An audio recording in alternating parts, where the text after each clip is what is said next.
Hi, beautiful souls. Welcome back to the channel, Beautiful Awakening with Shantia. Welcome back to the series Wake Up Call. It's been a minute since I posted a video for this series, and essentially I came up with the concept of being antisocial because I know that a lot of us are intuitive creatives and we are trying to understand our place in this world, this hustle and bustle world. So I wanted to get into I would say a brief but deeper dive into this topic. All right, I hope you guys are having a wonderful day or evening whenever you're watching this. Please be sure to like, subscribe to support the channel, and I would really appreciate that. Also, feel free to check out any of the other content on my channel. I also have a channel called Shantia's New Chapter, where I talk about more of my personal experiences. This is more of my spiritual channel, where I just kind of like go there into the esoteric and whatnot. Okay, so let's just go ahead and start talking.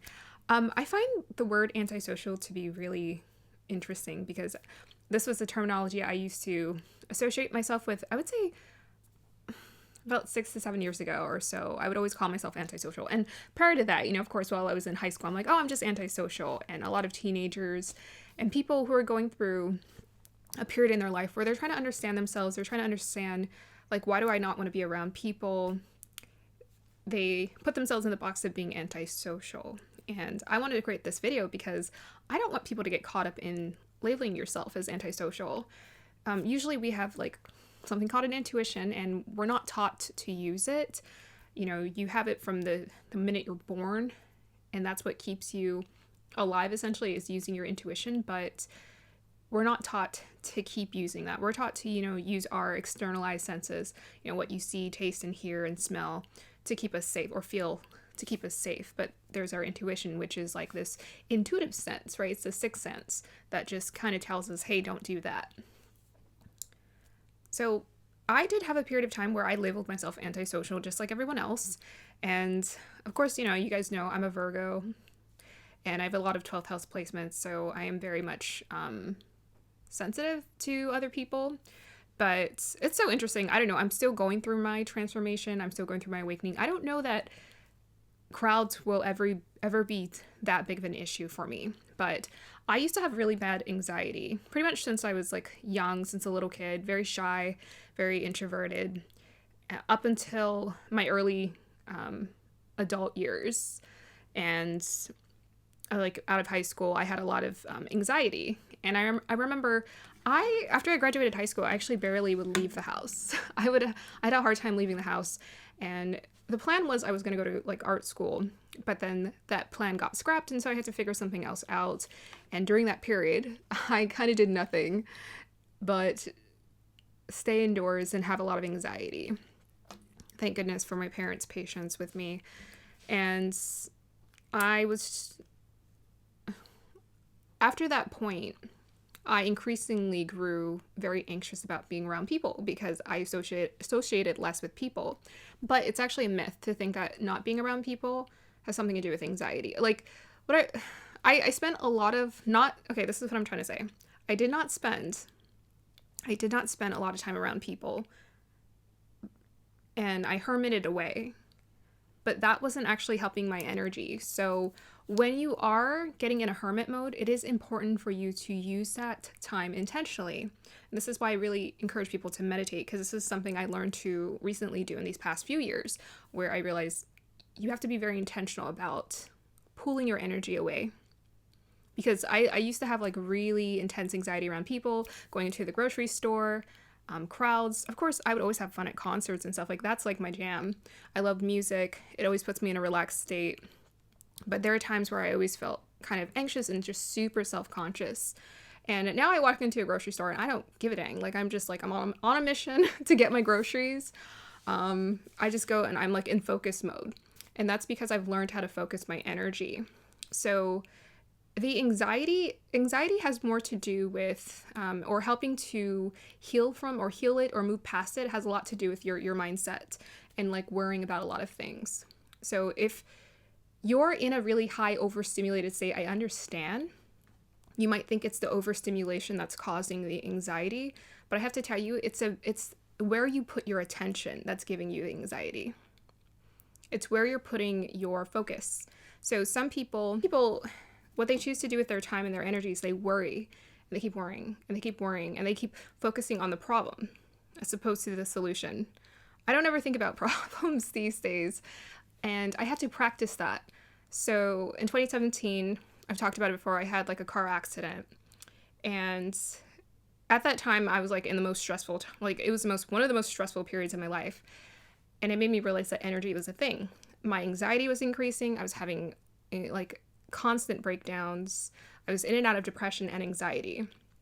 And when I had my car accident, I realized that I had to be more intentional about where I was putting my energy.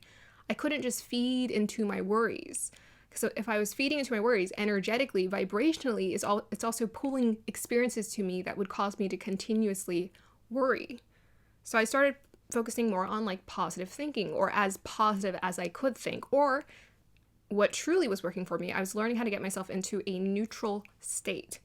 No worry, no nothing, not freaking about anything, not necessarily thinking optimistically either, just get myself in neutral. And the way I would get myself into neutral is just by being present in my body, listening to a lot of Eckhart Tolle books, audios, and learning how to essentially enter into a more meditative, relaxed state. This is intentional living, right? This is about being more consciously aware of where you put your focus and attention. And even before that, I had my awakening, or I would have to say like the first stage of awakening, and I became enlightened. And then I closed the door, started worrying about like a lot of unnecessary issues in life. And then I'm essentially going through another awakening where I'm returning back to where I was before, and I'm opening up to that, that consciousness. This time I'm all for it, because I'm like, okay, I did the other thing. Okay. And it did not serve me. So it's interesting how during these difficult, challenging times, it puts us in that state of becoming more aware. So don't ever look at your difficulties as, oh my gosh, this is the worst thing ever. That accident that happened to me was the best thing ever, because it taught me to not take my life for granted. And honestly, I was so lucky. I was so freaking lucky. My car ended up being like taken care of in full. I had extra money to, I paid off the car. It didn't affect my credit negatively. I purchased another car. It was fine. My car didn't hit anyone. I was blessed. I wasn't physically hurt in any way, shape, or form. It couldn't have been more fortunate of a bad accident. So I started setting the intention to realize I had to put my focus somewhere else. When I was putting my focus towards worries and issues and problems, it caused more problems in my life. And people who continuously feed into the anxiety, and I always tell people, hey, if you keep feeding into it, it's going to continue. You have to choose to do something different. You have to break the pattern. You have to break the cycle of negative thinking. And it's not like I don't think negatively. My negative thinking, I'm so fascinated these days because I'm like, it's different. It's like I don't worry about the things that I worried about when I was, after high school, after I graduated, and in college. I don't worry about the same things I used to worry about. Now I worry about other things that are insecurities that are coming up, and I have to face those. But of course, I have to go back to that practice of understanding meditation is important, and becoming the observer is so helpful. You're not your thoughts, you're not your anxiety, you're not your depression. You're just putting your attention in those areas. That's why you think you are that. Observe it. Just observe it. So I realized I have a lot of uncomfortable reactions to people or experiences. I wouldn't say a lot, but there are just moments where I have uncomfortable reactions. And I started to forget that I could observe my thoughts. And so I started to return back to that. Okay, if I'm feeling disturbed and my body's tightening up and I feel annoyed and agitated, I just start to observe and become very curious about the sensations I'm feeling in my body. And I'm like, oh, okay, that's what's happening. I'm annoyed. I don't think I'm annoyed, but I'm feeling the sensation of it, and I'm just observing it. And I'm like, oh, okay. And then I just immediately don't really care. I don't really care. I just let it pass for as long as the discomfort is there, the tension is there, and then I let it go. So yes, we are in a very overstimulated society these days. I don't necessarily think that overstimulation is the problem. I think it is helpful for you to be intentional about how often you're on your phone, how often you're on TV. I often find, so this is my thing, I like TV, I like movies. Some people say it's a waste of time to watch movies. I live in my imagination, and actually it's because I know how to use it that I know how to access spirit very easily. So I realized that was kind of like a superpower of mine. It's my imagination is just it just takes me there. And it helps me I've always been really good with my intuition. Like, I've always been a very good judge of character. You know, I don't invite that kind of energy into my life because I can sense it, I can see it. When it's just not for me and something's just not a fit, I don't hold on to it. I'm just like, oh, okay, something's clanking around. I don't try to make it fit. I just redirect my focus somewhere else, or I try to think in terms of how can I be of best use in this moment, for that person or for myself, you know, if we're not finding the best way to get along. So yes, I'm just telling you, if we take accountability for our own energy, then you can find peace in a society where there's lots of technology and computers and celebrities, as people just buy into it. I just don't watch it. I don't care. You know, stopped watching the news some time ago, but of course, whenever I go to my parents, they have the news on, like, I swear 24/7, and I'm just like, oh my gosh, like, how can you how can you watch this stuff? But I just don't feed into it. Not on Instagram. I mean, as of now, Instagram is, you know, I let that one go. And I try to do my best just not to consume that content. I just close the door because, yes, it's important to connect, but at the same time, I'm telling you, we need less than we think. I think that's the thing that's surprising me the most is, as I've been hermiting away these past 2 years and we're entering into 2023, I'm like, I've been hermiting like crazy, and I thought I was going to become like really lonely.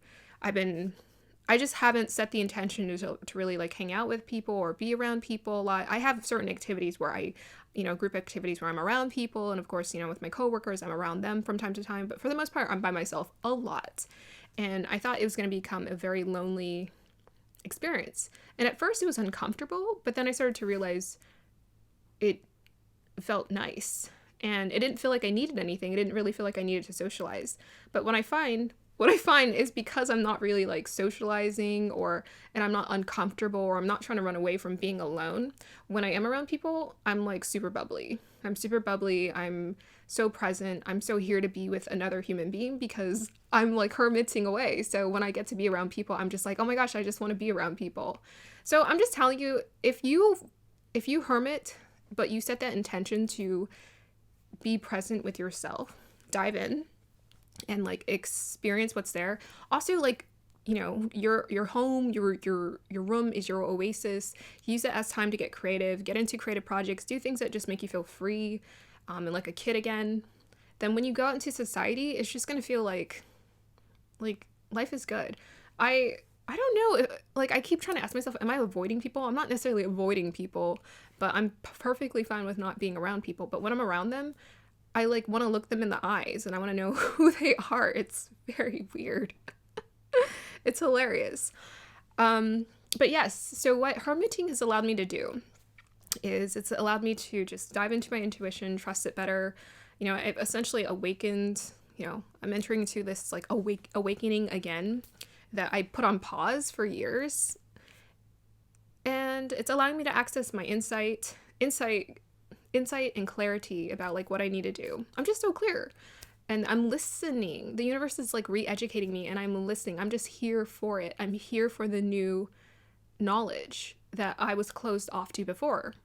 And I'm not reading it. I'm not getting it out of books. Like sometimes, yes, I read the books and they do influence me. But for the most part, I just like, I'm the type of person, I like to read things. I like to hear things. And then I like to throw it in the trash and then, not necessarily throw it in the trash, but throw it up in the air and just see what resonates with me. Yeah. So don't think of yourself as antisocial. If you're thinking you're antisocial, you probably just need to hermit, or you need to pull your energy away, or pull your energy to yourself. Give some energy to yourself, recharge, hermit away, be in your oasis. And the more that you give yourself permission to do that, the less it's going to feel like, you know, it's me against the world. I'm like, we're never against anyone. When we start to create these thoughts in our head that it's us against someone else, you're not against anyone else but yourself. And that's really what causes a lot of the angst, the wars, the conflicts in the world, is that we think it's us against someone else, and we're like creating all these concepts and ideas based out of fear. You know, people would literally just go and conquer other people's lands because they're like, oh my gosh, what if they gain power over us and they like try to fight us? Like, who put that thought into your head, right? It's like a man versus man, man eat man world. Man eats man world. Yeah. So antisocial, that's what I used to label myself as before. Now I'm just like, no, I'm not antisocial. I'm not even like an introvert, extrovert. I don't know. Maybe I am. I am an introvert. But it doesn't matter. It's like when I'm around people, heck yeah, I'll be extroverted because it's fun. When I get to be around people and I get to see what they're doing in life and whatnot. I'm an introvert. I am. I totally am. And that's just you. If you're feeling antisocial, that's just you letting you know, hey, I need to recharge. I need to be in my oasis. I need to get creative. I need to return back to myself. I need to meditate. I need to dive within. And then if you go out into the world and you do feel like socializing, I'm like, that to me, that means you're doing something healthy. That's like intentional. That means you're raising your awareness. So I just want people to be aware and conscious of, hey, if you are pulling your energy away from people, do something with that time. Like set an intention to like really recharge yourself and get into a really healthy state, mind, body, and spirit, so that when you are around people, you give them good energy and good vibes. And I'm never thinking, I used to think that all the time, oh, I'm antisocial, or I don't like people. Like, I hear people say that stuff all the time, but I love people. I freaking, like, people can be weird and funny and hilarious and interesting and moody sometimes. And I'm just like, but we're all just human/souls trying to experience this life. Okay, that's going to be the end of this lesson. I hope you guys like that. Like, subscribe again to support. Let me know what you thought. Let anyone else know in the comments what's going on in your life, too. That might help them. And I'll see you guys next time. Bye.